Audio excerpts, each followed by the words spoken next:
Tensions escalate between Trump and Zelenskyy. You've been there for 3 years. You should have ended it 3 years. You should have never started The it. dramatic shift in U.S. policy toward Russia stokes European security fears. If it's Ukraine today, it's Taiwan tomorrow. It could be any partner and ally. Today's Wednesday, February 19th, and this is The Issue from VOA. Hi, everyone. I'm Lori London. Relations between Ukrainian President Volodymyr Zelenskyy and U.S. President Donald Trump deteriorated rapidly this week after Trump suggested Kyiv was to blame for Russia's invasion. I think I have the power to end this war, and I think it's going very well. But today I heard, we weren't invited. Well, you've been there for 3 years. You should have ended it 3 years. You should have never started it. You could have made a deal. The flare-up started after Trump opened talks between top U.S. and Russian diplomats in Saudi Arabia. Ukraine and its European supporters expressed serious concerns over being excluded from the talks. In response, Trump called Zelenskyy a, quote, dictator without elections, suggesting Ukraine hold elections as part of a peace plan amid larger worries that the deal taking shape could be unfavorable to Kyiv. Zelenskyy accused Trump of succumbing to Russian disinformation and echoing Kremlin questions over his legitimacy. When they want a seat at the table, you could say wouldn't the people of Ukraine have to say, it's been a long time since we've had an election? That's not a Russia thing. That's something coming from me and coming from many other countries also. And despite rising tensions, Trump's U.S. envoy for Russia and Ukraine, General Keith Kellog, arrived in Kyiv Wednesday for talks with Zelenskyy and other Ukrainian officials.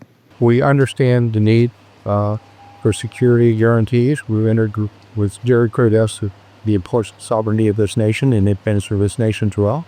And we're going to, part of my mission is to sit and listen and say, what are your concerns? Where we ask, we can go back to the United States, talk to President Trump. Meanwhile, ahead of a second meeting of European leaders to discuss Ukraine and European security in Paris on Wednesday, Latvia President Edgars Rinkēvičs said peace talks are impossible without Kyiv and Europe. Eiropa varētu nodrošināt tādu atbalstu Ukrainai. French President Emmanuel Macron and British Prime Minister Keir Starmer will visit Washington next week amid all of the other meetings aimed at bringing an end to Russia's war in Ukraine.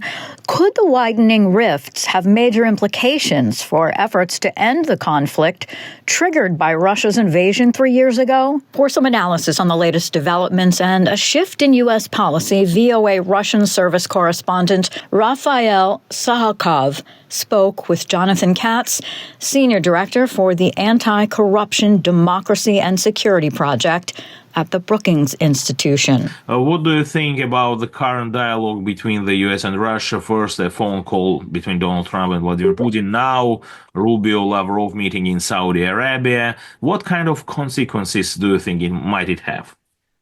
I think that there's growing concern about the early stages of the negotiation, the one that took place yesterday in Saudi Arabia, and then also the subsequent language of President Trump, which seems to undermine the negotiations.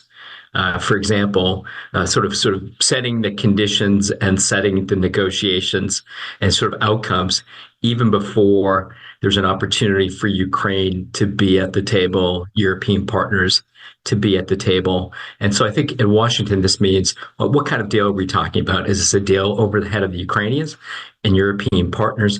Is it one that provides real security for the Ukrainian people, that doesn't blame Ukraine for a war that Russia started and for Russian atrocities, and sort of puts the onus on the Ukrainians? It seems an imbalanced start to the conversation, and it certainly didn't help that President Trump jumped out after those meetings and sort of fumbled sort of what may have been a half-decent start to a conversation about how to bring an end to this conflict.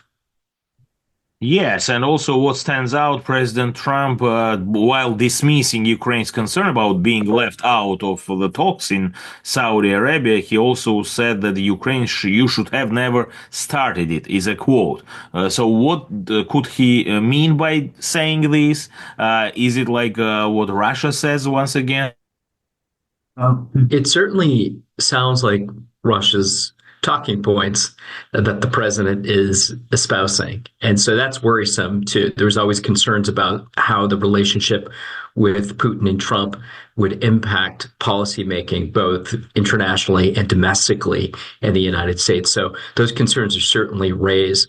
But what it really does too is it sends a clear signal. I think Trump is signaling to the Ukrainians that he intends to abandon them. Unfortunately, I'm not laughing about this, but I think the president is saying the things that you might keep in the back of your mind out loud. And this is really worrisome. And many have warned or been concerned about his embrace of autocrats, non-democratic actors globally that have harmed both the United States and partners, including in Europe and Ukraine. So this is why today these concerns are being raised. Another aspect is that Donald Trump mentioned that Ukraine should hold elections, and we have seen some reports with different sources that probably the plan will include ceasefire for now, elections in Ukraine, and only then the signing of a final agreement. What do you think about this option, and in general about possibility of presidential elections right now in Ukraine? It's quite odd that President Trump is focused on elections in Ukraine, but not critical of Russia, which hasn't held a democratic election ever. So it's quite strange to hear him say that, or to pick on Zelensky's popularity, although Zelensky has better numbers than Trump does in the polls. So look, Ukrainians, I know, would love to have elections. They've been at war for the last 3 years with a Russian government and Mr. Putin that has been lobbing tens of thousands of missiles, killing people, displacing millions of Ukrainians. So when you have an unsafe situation, it's very difficult to carry out a war. I was an election observer in the last presidential election in Ukraine for NDI. Can tell you that Ukrainians know how to carry out a democratic election. I don't think this is about elections. I think this is a talking point. Mr. Lavrov picked up on this today to say that Zelensky was illegitimate. Who's more illegitimate than Vladimir Putin and his regime that have never held democratic elections, that poison and kill their own people, imprison them, where millions have also fled, not because of war, but because of threats of their own government. And to have President Trump parroting what the Kremlin's talking points is really sort of an historic moment, sort of in U.S. national security for many of us who said this guy is not protecting the United States.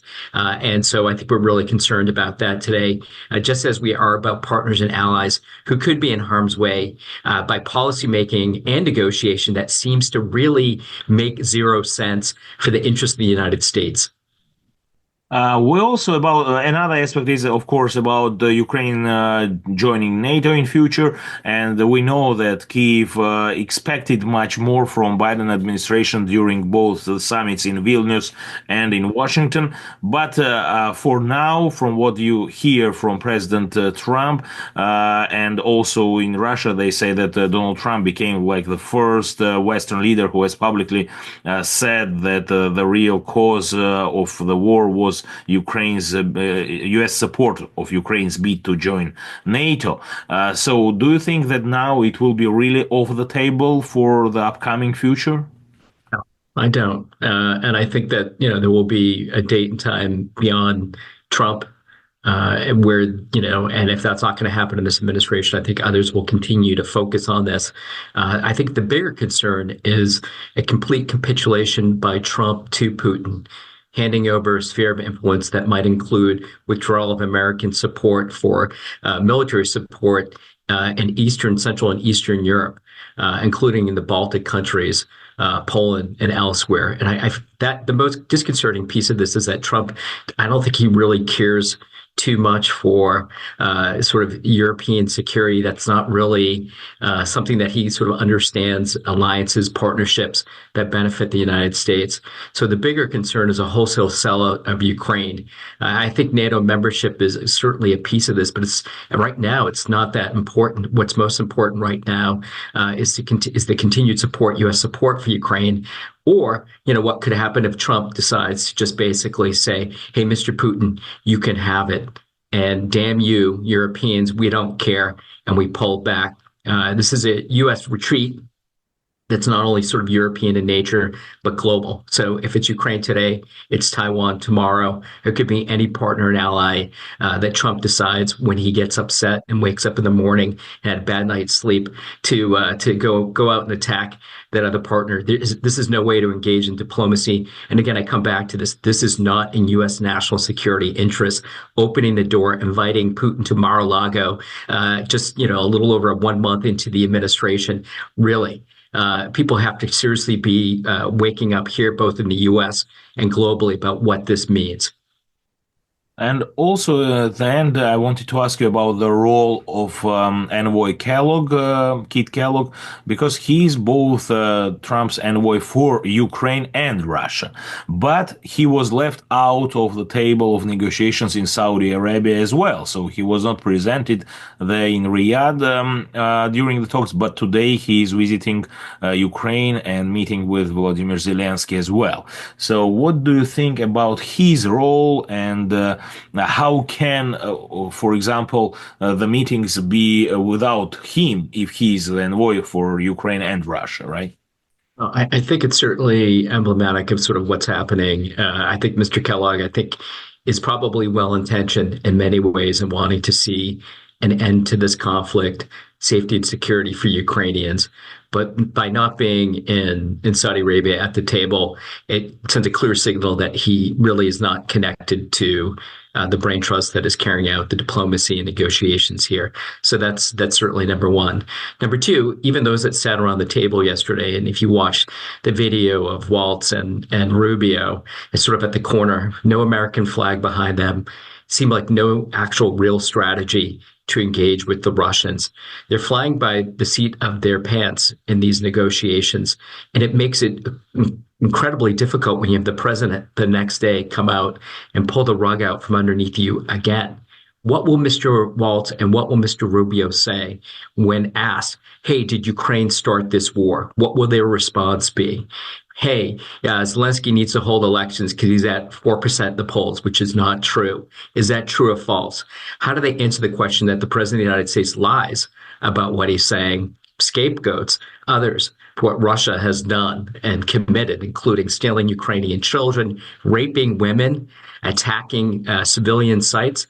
Really? So I think that today that job is incredibly hard. My expectation there is that if there's any backbone to those leaders within the U.S. national security establishment, they're not going to last long in this Trump administration. It's 100% fealty to Trump and whatever whim he has. That's a terrible way to make national foreign policy, national security decisions for the United States of America. The most powerful country in the world is being sort of dictated to by a 78-year-old man who wakes up cranky about a response from Zelenskyy and then basically undercuts the negotiations right away.